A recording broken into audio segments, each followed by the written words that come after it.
What was your first like experience reading comics? Oh man, I mean, as a young kid, I don't remember exactly. I know I know roughly. I was reading, Batman and Superman and X-Men and Wolverine and all that kind of stuff growing up.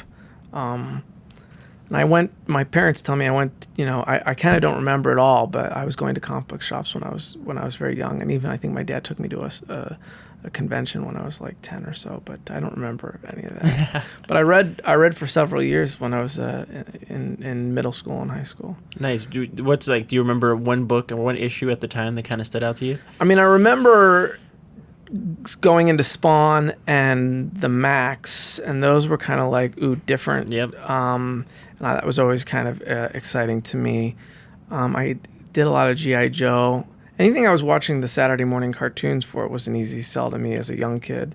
But I never had any older siblings or older friends that really helped me into that world. And it was very, I think, tertiary compared to some of the other experiences other people had in terms of comics.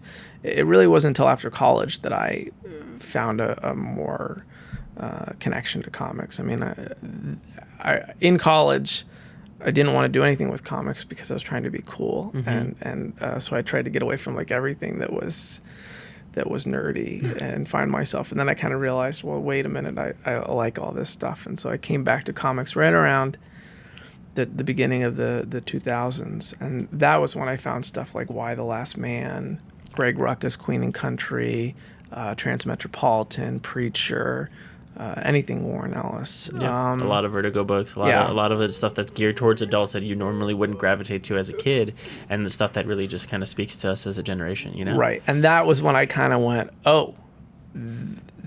this is comics too? And I mean, I'd always loved the capes and stuff, but that was when I was like, oh wow, this is... And so I started to that changed my perception of comics, and that changed my perception of that I could do this too. Oh yeah. So what was your first experience, or what was your first experience writing comics? What was it?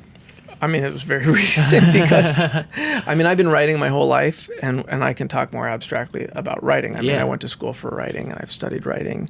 I mean, I was writing in high school in short stories and fiction and journals, and I wrote plays. I went to undergrad and college. I studied theater. I wrote plays. I shot movies and stuff. I've always been writing and telling stories. And then I gradually came out to Hollywood and pursued screenwriting and film and TV, and I have written stacks and stacks of stuff that has, tried its best to get on the screen but never has. And I always wanted to write comics since that kind of epiphany around 03, 04, but I didn't know how to get in. So for years I would try to find leads and pitch myself as a writer and pitch ideas that I had. Nothing really went anywhere, and it in terms of understanding the craft of writing comics, short of reading a couple of books like, Scott McCloud or Bendis or a couple of the how-to books, I didn't really understand the craft too much. I understood the craft of writing and telling story tremendously. I did my master's at USC Film School. Oh, wow. So and I was in the screenwriting program, film and TV. So I understood storytelling and character and structure quite well, and I spent years and years doing that.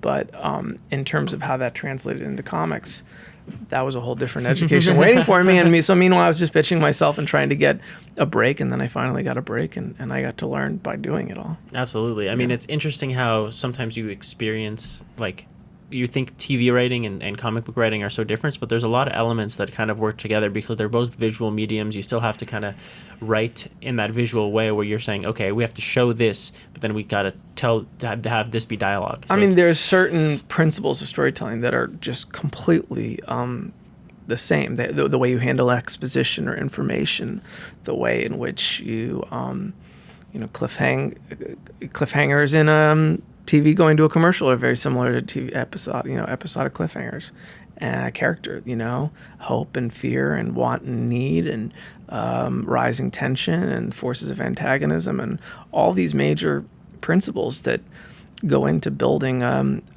compelling character story, theme, world, everything. This is all, you can take any, whether it's a piece of fiction or a piece of cinema or a comic book. I think it all translates. And there's a tremendous amount of nuance into writing a comic book and learning about space and paneling and layouts and how much story can fit into a single issue and how much story can fit into a single arc and how much story can fit into a maxi arc or whatever. But yeah. Kyle Higgins had some great advice. He said, if you go and read a comic book, try to take that comic book, if you're new to comics, and go back and don't only reread it, but dissect it and try to type it out on the page and just kind of script it out so you're able to learn, okay, how many words fit here, how many panels. Oh, before they turn to that next page, you have the cliffhanger on the bottom of the page, even if it's small one, so they have a reason to turn that next page. So are you familiar with Robert McKee? No, I'm not familiar with Robert McKee. Robert McKee is a giant writing guru in film and TV. He's got one of the biggest books called Story out and talks a tremendous amount of story. In fact, if you saw the Nicolas Cage movie adaptation that came around in 2002, 2003, which was the writer-director of that is the same. He's I'm blanking on his name, but I don't remember either. But I know I remember the movie. It's the one with the plant cover, right? Is that? Yeah, and he's got a twin brother, and I can't believe I'm having a blank on the writer's name because he's a very famous writer in Hollywood. But Robert McKee says the same thing with film, which is you watch a film and you write out every single scene. You write the treatment for a film as you watch it. Oh, wow. And you then identify the structure. And if you want to learn structure, you want to learn character, watch a whole movie and break it down. So, that makes tremendous sense to me in terms of comics. Yeah.